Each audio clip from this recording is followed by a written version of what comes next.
রাজাকারদের হাতে আমি স্বাধীন বাংলাদেশের নেতৃত্ব ছেড়ে দেব।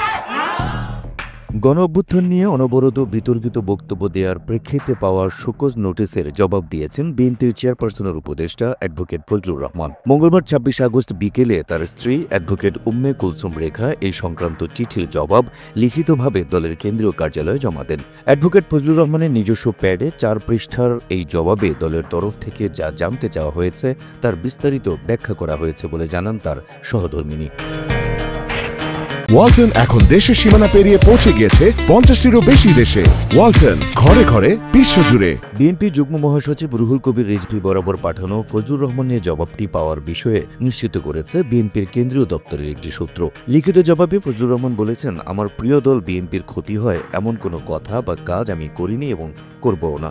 জাতীয়তাবাদী দলের নেতৃত্বে বিচার বিবেচনার প্রতি আমার সর্বোচ্চ আস্থা আছে। আমি আশা করি সুবিচার পাব এবং দলের বৃহত্তর স্বার্থে যে কোনো সিদ্ধান্তের প্রতি সর্বদা অনুগত থাকব।